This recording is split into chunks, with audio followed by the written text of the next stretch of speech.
السلام علیکم ورحمۃ اللہ وبرکاتہ۔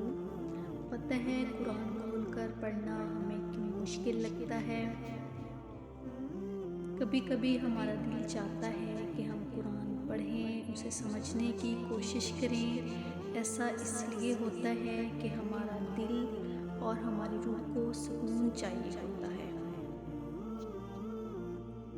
ہماری روح کو اپنے قلب سے کلام کی پیاس ستا رہی ہوتی ہے، لیکن کبھی کبھی اس اتنی چاہت کے باوجود بھی قرآن کے قریب نہیں جایا جاتا، قرآن نہیں اٹھایا جاتا۔ کیوں؟ کیونکہ تم سوچتے ہو کہ قرآن پڑھ کر اگر تو اس پر عمل بھی کرنا ہوگا، اور اگر تم سے عمل نہ ہو سکا تو تم جانے انجانے میں عمل نہ کر سکے تو مزید گنہگار ہو جاؤ گے۔ تم جانتے ہو کہ پکڑ اس کی زیادہ ہوگی جو سب جانتے بوجھتے بھی اللہ کا انکار کرتا ہے۔ لیکن ان سب بے وقت قیاس آرائیوں کو کیوں جنم دے رہے ہو؟ کیوں در حقیقت تم نہیں سوچ رہے، بلکہ یہ تو وہ شیطانی وسوسے ہیں جو تمہیں اپنی لپیٹ میں لے رہے ہیں۔ شیطان کیوں یہ سوچ تمہارے دل میں ڈال رہا ہے؟ کیوں وہ تمہیں قرآن کے قریب ہی نہیں جانے دے رہا؟ کیوں وہ تمہیں قرآن کھول کر دیکھنے نہیں دے رہا؟ کیوں تمہیں قرآن پڑھنے نہیں دے رہا؟ کیونکہ وہ جانتا ہے کہ یہ اس کی شکست ہے۔ اگر قرآن تھام لیا تم نے تو اس کے ہاتھ کون آئے گا؟ تم ہدایت لے لو گے تو وہ گمراہ کیسے کرے گا؟ کسے کرے گا؟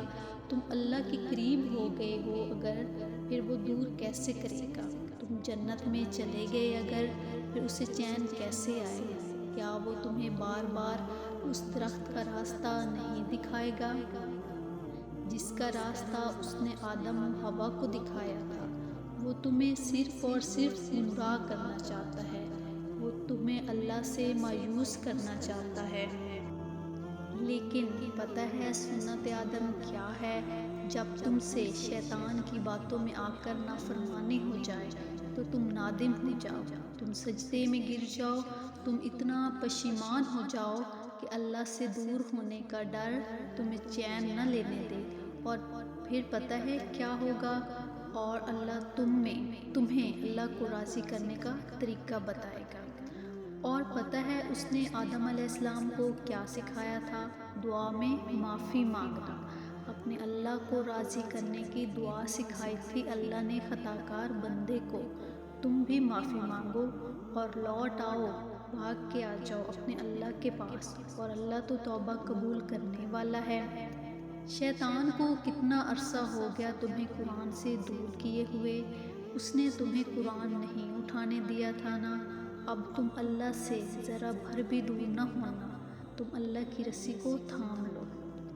اور پتہ ہے جو جتنا قرآن پڑھتا جاتا ہے، اللہ اسے اس کے لیے اتنا ہی آسان کرتا جاتا ہے۔